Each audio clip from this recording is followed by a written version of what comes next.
what are the benefits to you of the proposal? What are you going to achieve? What are the benefits to the bank? And is it compatible with what you've done in the past? Are you going off in a completely different direction? If you're going off in a different direction, they'll feel a little nervous because it comes back to your abilities again. They feel more comfortable whenever they are of the opinion you're doing something that you know well. Next thing, an important one, is amount. How much is it you want to borrow? And how much is the proposition costing in full? And what I mean by that is, banks don't like to lend 100% of the price of anything. They'll want to see how much you're proposing to invest in the proposition yourself. And you may think the more the better, and generally speaking that's the case. Banks in the United Kingdom generally expect their clients to put down 30% of the cost of any proposition, and they will lend the other 70% if they feel confident in doing so. If you want to put down more than 30%, that's fine. However, be aware that the bank will then start to look at your working capital, with the concern being that if you invest too much of your free capital in a purchase of a capital equipment, be it machinery, plant, vehicles or property, you may leave your working capital tight. It's understandable you want to borrow as little as possible because it's going to cut down the amount of interest you pay, but bear in mind, cash flow is vital to the business and they don't want to see you tying up too much of your free capital in the purchase price. Are there any other lenders involved? Banks don't feel comfortable with other lenders involved, and the reason isn't just because they want to have all the profit that's to be made from you. It's because if there are other lenders involved, the bank doesn't have the full picture, and their concern would be that things may be going very well with you and your bank, but the other bank may have issues which we are unaware of, and from nowhere we could find ourselves with a problem where the other bank is maybe foreclosing on their section of the finance. If there are other lenders who aren't banks, they want to know who they are. If they're family or friends, it might be an easier way to get a loan, it's certainly less expensive. But there may be issues there as well if those friends or family find that they need that money at short notice. Experience has been that borrowers will put themselves out considerably and put pressure on the business working capital in order to repay friends and family whenever they're asked to. And that can have an impact in the business and an impact therefore in the bank. So they prefer all the borrowing is in one place. Next we come to repayment, and this is obviously the most important of the bunch. The bank is doing nobody a favour by lending them money which they're going to struggle to repay. It doesn't matter how much security you put forward, if the bank's not comfortable that you have the repayment capacity within the business to make the repayments required, they'll not lend the money. So this is where your cash flow comes in.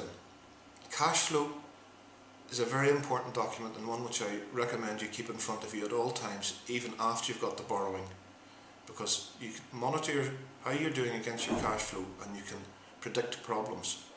And if you go to your bank with a problem that you're aware is going to happen in 2 to 3 months' time, they'll feel a lot more comfortable with you than if you only go the week before. When you're drawing up your cash flow, it is important that it's realistic. The banks have hundreds of years of experience of looking at cash flow projections, and they know what's realistic and what's not.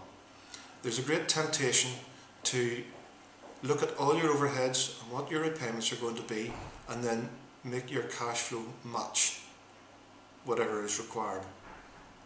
Start off with your sales and make sure your sales are sensible. They should grow from a relatively low start because that's what the banks would expect. The banks will have seen cash flow projections for similar business to yours at some stage, and those are an archive. And the banks also benchmark. When I say that, what I mean is they will have a database of businesses in the similar or same line as yourself, and they will know the sort of profit margins to expect, how growth occurs, and they will look at those whenever they're looking at your projections. So if your projections are completely at odds with their experience, then they will discount them. So it's absolutely vital that your projections are realistic. When it comes to the repayment capacity within the projections, they want to be sure that you have the capacity not only to meet whatever it is you're borrowing from them, but whatever other obligations you already have, any other obligations which you may be taking on through hire purchase, leasing or any other means, and any other potential obligations which will be required at some stage in the future.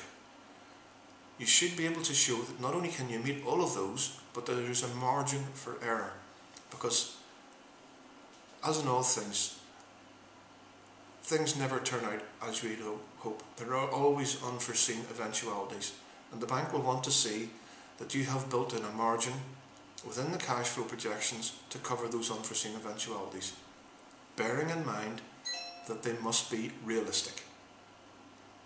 So that's repayment. Finally we come to insurance, and the bank will be delighted to sell you insurance, but that's not what we're talking about here. The bank would like to be sure that there is a way out, and they may well be seeking some form of security. If security is an issue, there can be ways around it. You can use hire purchase or leasing or other means of financing through one of the bank's finance arms. But that's what we talk about insurance in the Campari mnemonic. And finally, there are two words which will be asked all the time the banker is reading through your business plan. And those words are what if. They will continually ask themselves, what if any idea that you have in the business plan doesn't work out as expected? Is there a way out? So whenever you're preparing for your meeting with the banker, it is absolutely vital that you know your business plan backwards. You know everything that's there, and you have gone through it in detail and asked yourselves the question, what if? So that when it comes to your interview, when the banker asks you the question, you have the answer. That will give them a great deal of confidence, and that confidence will help greatly when it comes to making their decision as to whether to lend you the money or not. And when you're talking about the business plan, have the business plan with the banker before the meeting, because it's very difficult to conduct an interview with a client if you're trying to read a business plan at the same time. I wish you luck, and thank you very much for listening. That's terrific. 100%.